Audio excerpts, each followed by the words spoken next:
Hey there, welcome to the Mental Perk podcast. I'm Karla Hutcherson, licensed professional counselor. And I'm Brandi Mock, entrepreneur, author, and community leader. And we're here to talk about real people, real issues, and real talk.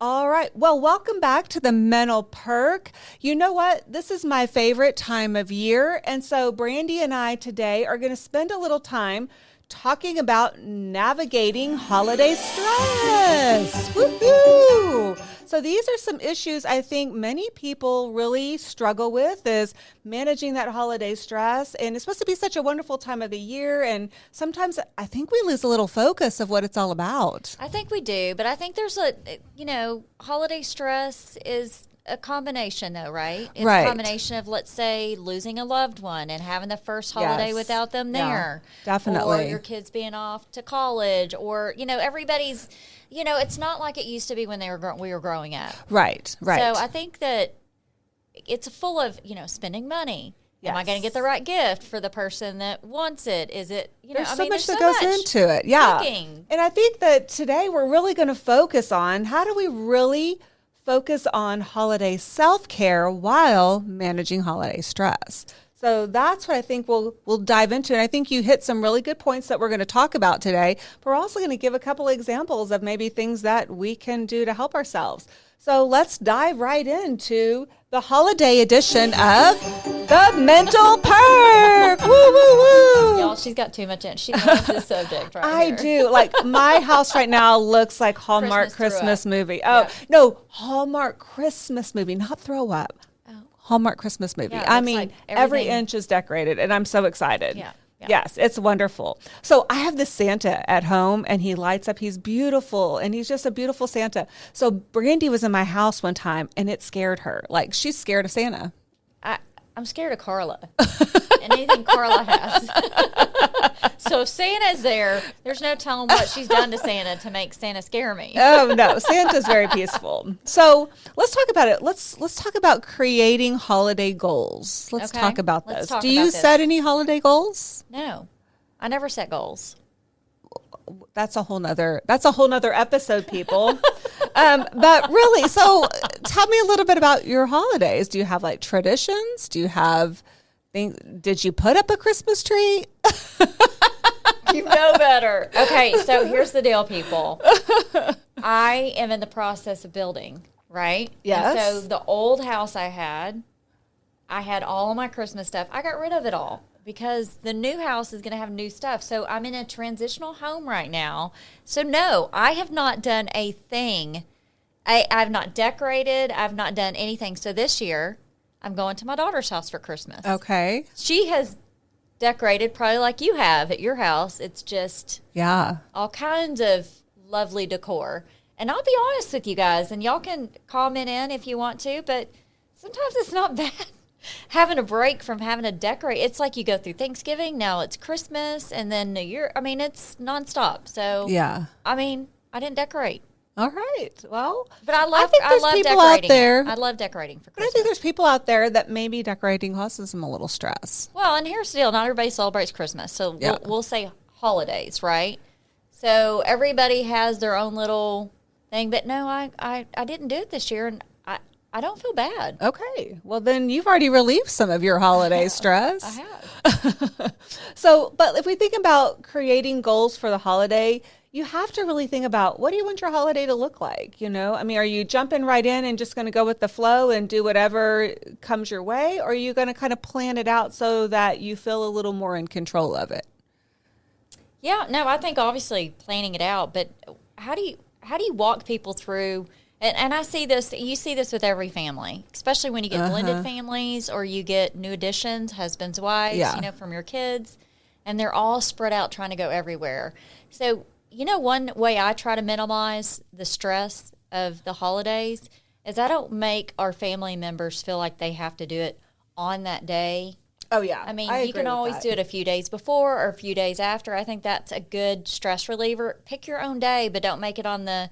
Yeah, try to work within families, because as your family gets bigger, there's more family included. Yeah. And so I think it is important to really be a little more flexible in how you celebrate so that you don't ostracize certain members of the family, and that if Christmas Day is really important to someone else, but you can celebrate it a couple of days before and you're okay with that, then I think that's good to be that flexible. Yeah, I think so. Yeah, as our kids get older, like Brandi and I both have kids who are grown and married and, doing their own lives. And so, yeah, they have to answer to two families. And so trying to be, sensitive to that, I think is really important. And that can stress someone out, though. So don't get stressed out over that. It's, just find it. I mean, I know that like a hard line, especially before your kids got married, hard line was we always went to my grandmother's house, right? There was all these traditions. And I miss those. I do miss those because you find that whenever those loved ones, the people that were in charge of that every year, there was never a question of where you're going. You were just going to one place, right?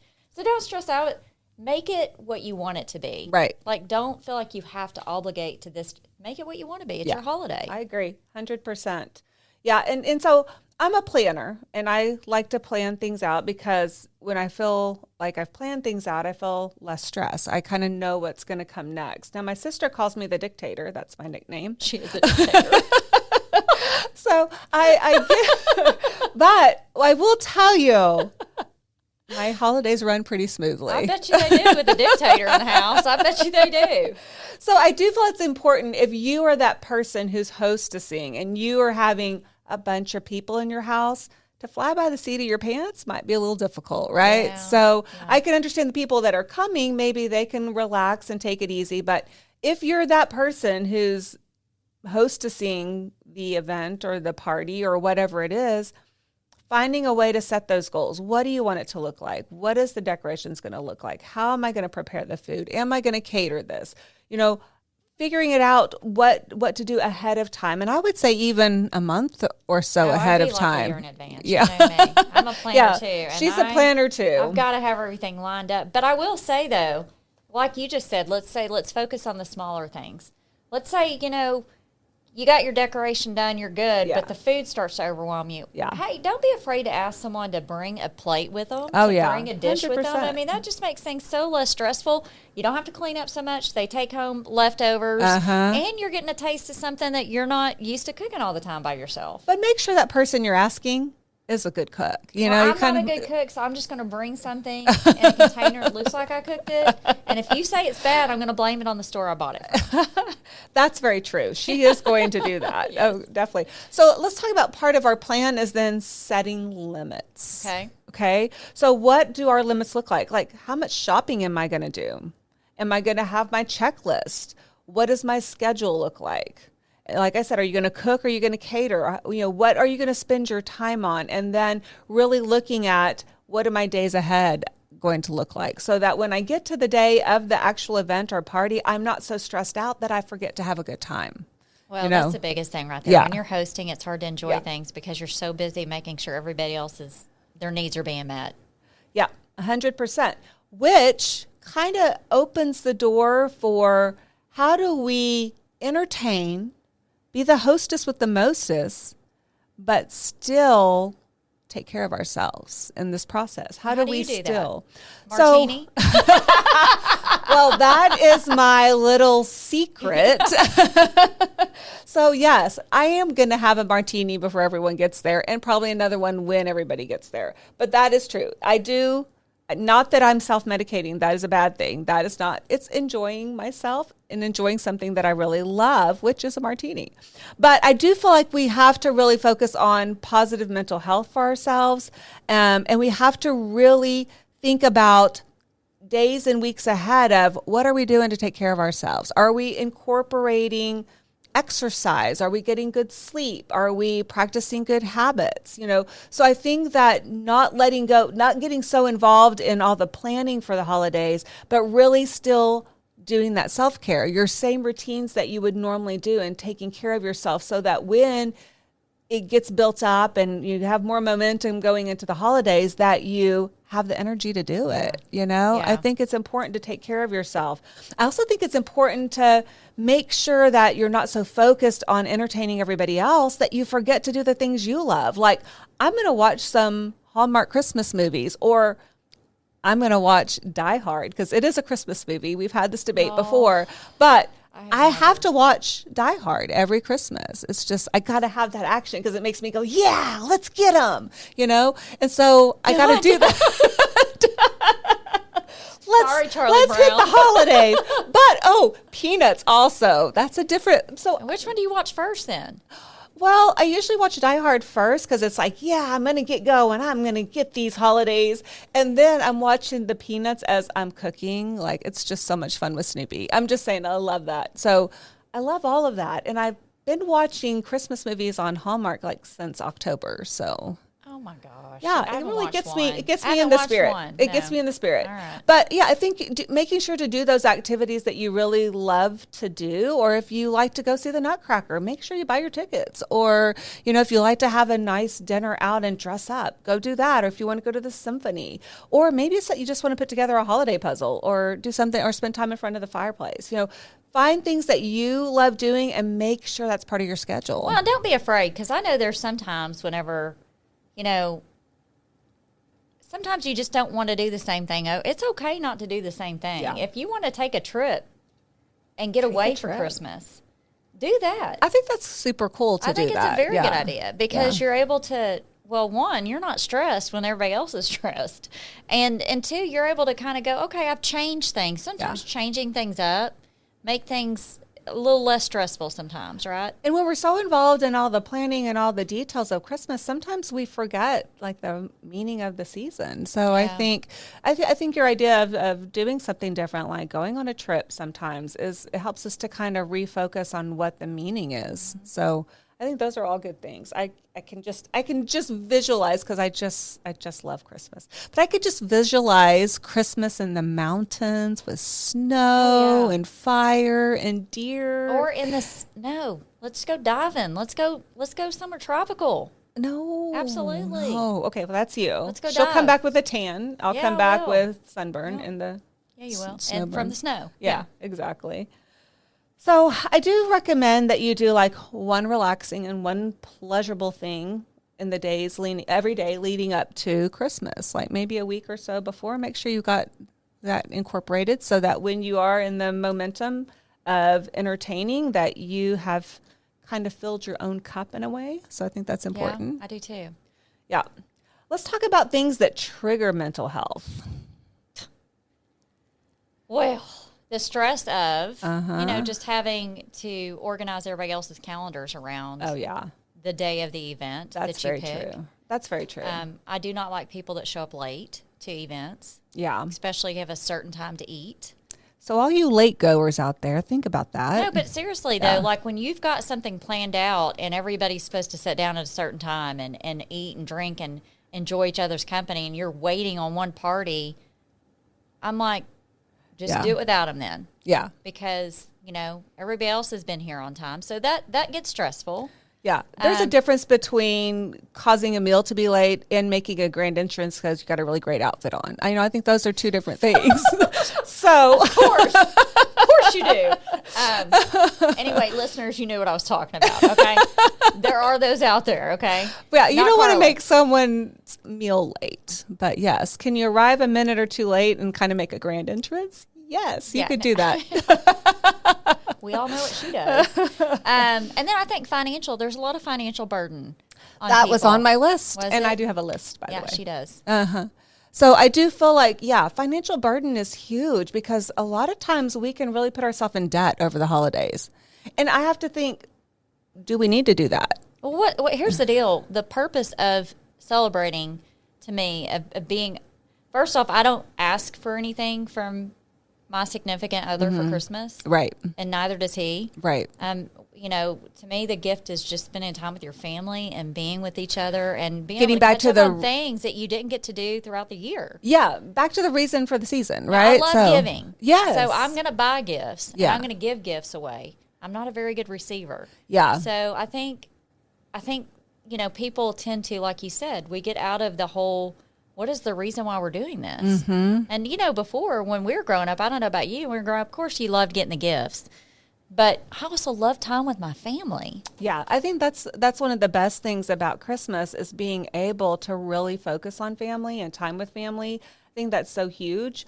And the gifts are fun because like I said, if your love language is gift giving, then that's really important to you. And some people love to receive gifts, and that's really important to them. But I don't think it has to be so much in the cost of the gift as in the relevance of the gift, right? And so I think we have to really focus on creating a budget for our Christmas and making sure that we stay within that budget so that we don't cause ourselves stress going into the first of the new year based on the fact that now we got to pay these bills, right? Well, and I think it's a good teacher too for people that are younger. Oh yeah. Like, 100%. I put a budget limit on every one of our kids and grandkids, and I don't push beyond that.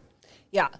And I think, in addition to the stress of finances, because that really can trigger some mental health and anxiety and stress, overcommitment, not being able to say no. And so overcommitting and then just overscheduling yourself to where, again, you're so stressed to get to all these different parties and events and activities that, again, you wear yourself down and you really don't enjoy the day of Christmas. Yeah. So we have to really be aware of overcommitting, because I know a lot of people do that. Like, there's so many neighborhood parties and business parties and family parties, and and so it just gets like, oh my gosh, it gives me like I have four eyes or something. I just start to see double vision. So I think that's really important to managing your stress over the holidays, is just really finding the power to say no, thank you. Yeah, in a nice way. Yeah. So really prioritizing the things you need to attend versus the things that maybe you don't need to attend this year. Another one is overindulgence in a lot of ways. Karla, you're laughing. I'm like, what the heck just happened? Yeah, can you replay that one? I think that's a once in a lifetime thing. But eating, drinking, spending. Yeah, but here's the deal. I don't know about you. I'm just going to speak for myself. Okay. This is the one time a year I'm going to do that. Okay. Because I've been very good throughout the year of not doing that. Does that make sense? Yeah. So no, I see that you would reward yourself. I'm going to reward myself, and I'm going to go, but you got to know when to stop it, right? Yes. I mean, you don't want to be a glutton. I mean, I don't mind, but but yes, I do see what you're saying. When you gotta either wear the elastic pants or let the buttons out after you're eating, there's a problem, right? I don't know. I mean, if you're not used to eating that kind of food all year long, yeah, you're going to bloat a little. I'm just saying. Nothing wrong with getting a rubber band out. All right. So Brandi and I are saying prepare for your glutton behaviors. Yeah, or don't. I mean, just know that here's the deal. I think what she says is a very good point. It's important to prepare. Just know when to stop. Yeah. Like, it's one thing to do it. It's like, I don't drink very much throughout the year, but if I'm going to have a drink, I'm going to drink. But I know when I'm going to not do it again. And I think that's the biggest thing when it comes to eating or overindulging in the food, the drinking, all of that. Desserts are my favorite. Oh, yeah. And it goes back to make a plan, right? Because if you're going to go out and celebrate and you are going to drink, make a plan. Yes. Get an Uber. Or a Lyft. Is there another one now? Or a Karla. I'm always there. Reach out if you need a ride home. If she's not been drinking Mental a martini Perk already. can pick you up. Yeah. No, not Mental Perk, Karla. And here's another area that is kind of new or modern to holiday stress. Scrolling on social media, seeing what other people are doing. Yeah. And if maybe your holidays aren't quite as adventurous, comparing yourself. Well, let me say something. This is the one thing, and I'm going to give some tips out here to you listeners. Yeah. There was a time in my life when I was a long time I was single, I had 2 kids, and it was always a deal for my girls to go to their father's side of the family for holidays. And you know what? We never changed that, even whenever I would have them, because that's what they knew. And I wanted to keep that as normal as I could for them. So instead of wallowing in my own self-pity, what did I do?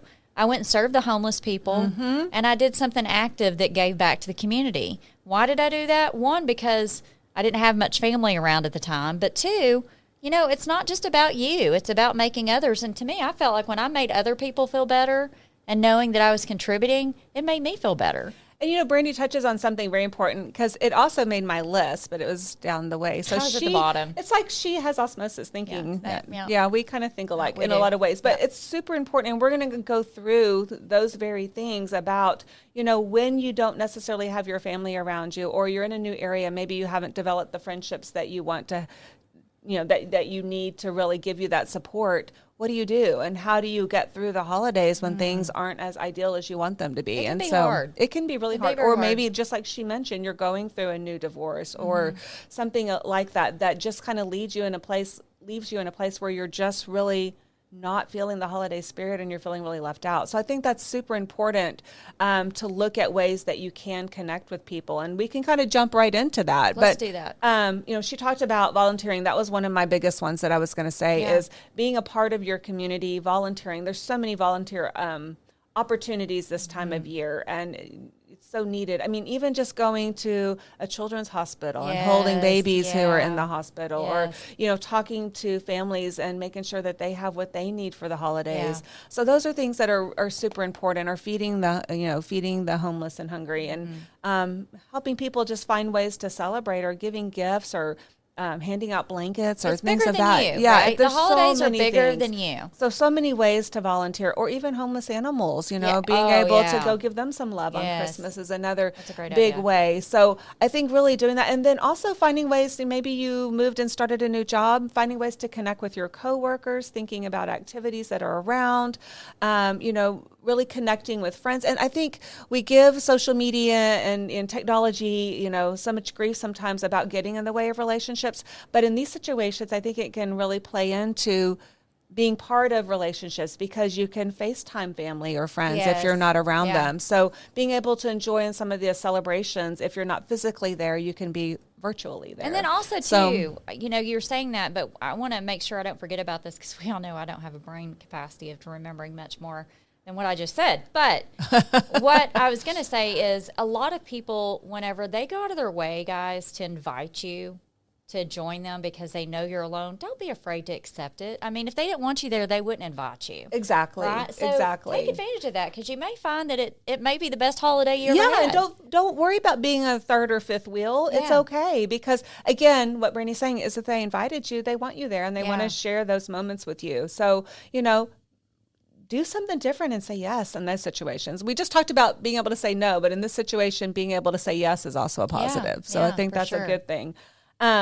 I think it's also, we talked about setting boundaries and learning how to say no, but just also setting boundaries on topics of conversation with family. Oh, gosh. I have seen so much on social media. Or after drink? I know. That's the hard part, is once you've had a couple drinks, is controlling some of those things. But I think it's important to set those topics, or find a way to nicely let people know, hey, this is about Christmas, this is about family, and those are topics for another time, so that we don't alienate our friends and family when we're spending time with them. So, I think I've seen a lot on social media, especially after the election, where families have cut off people and not invited them to holidays based on their political beliefs. And so, or sometimes it could be a religious belief. And so I think that we really want to focus on, it's really about the people and not so much about the topics. It's not about their differences. It's about just being in with those you love. Yeah. I mean, and just having fun and just, put those things aside. They're not worth it. Yeah, politics is not everything in life, and I don't think either one should destroy. Religion or politics should never destroy a relationship.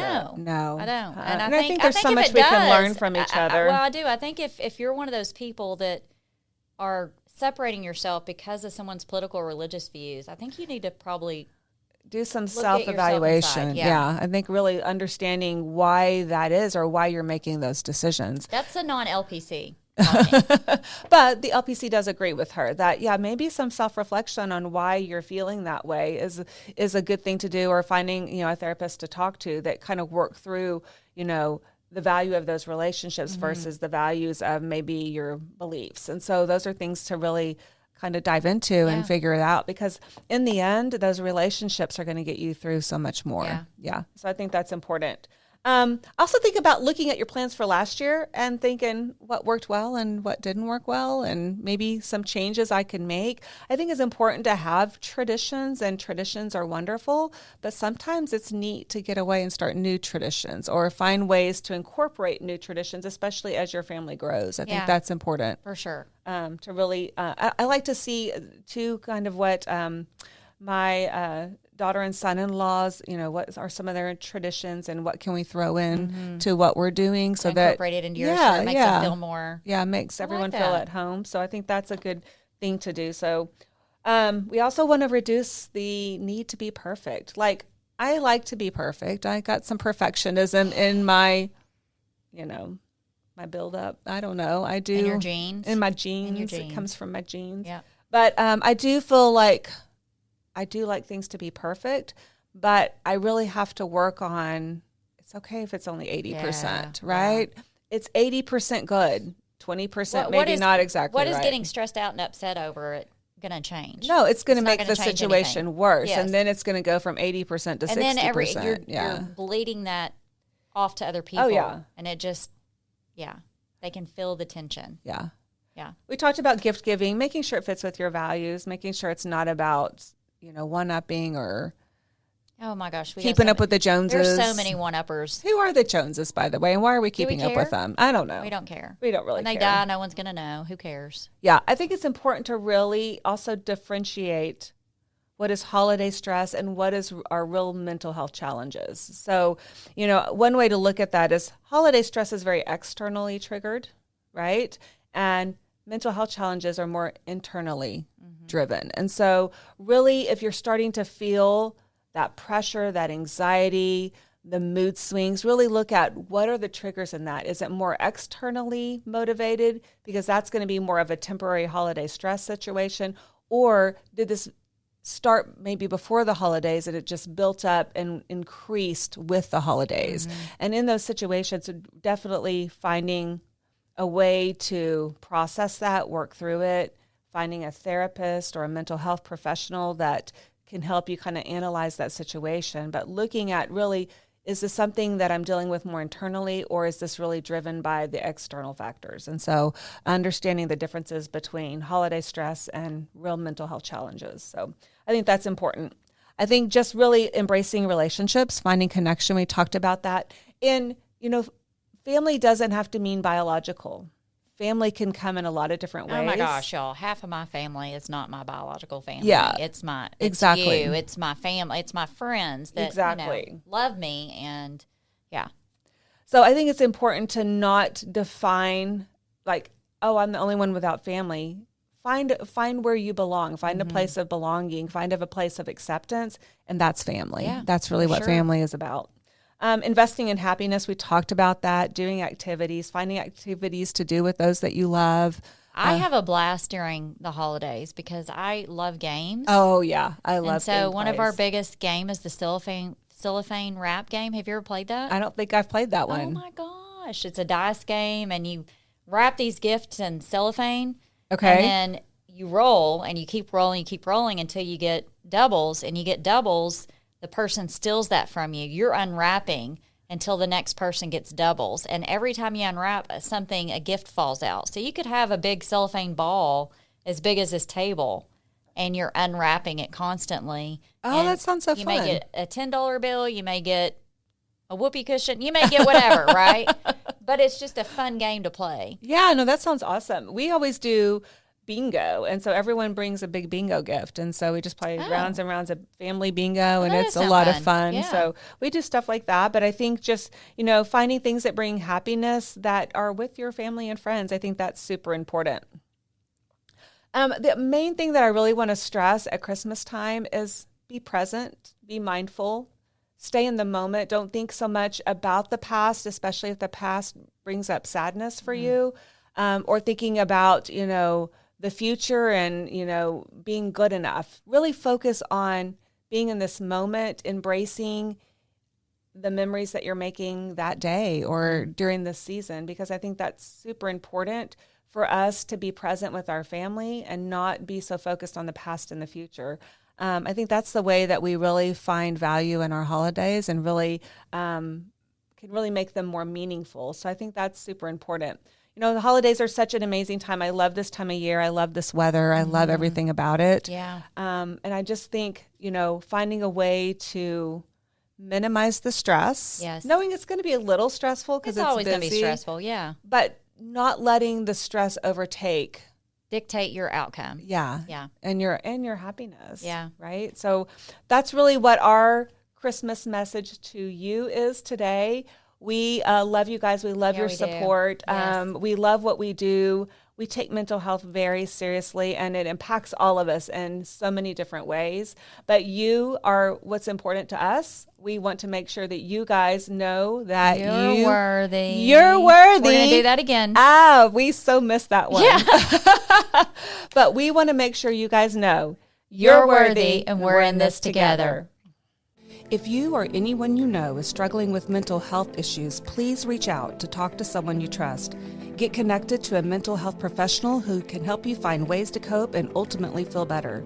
If you are having suicidal or self-harm thoughts or thoughts of hurting another person, please go to the nearest ER, call 911, or contact the National Suicide Hotline at 988. Thank you for tuning in to Mental Perk. We hope our talk today highlighted real people working through real issues based on mental health. Our goal at Mental Perk is to make sure every one of you knows you're worthy. We're in this together.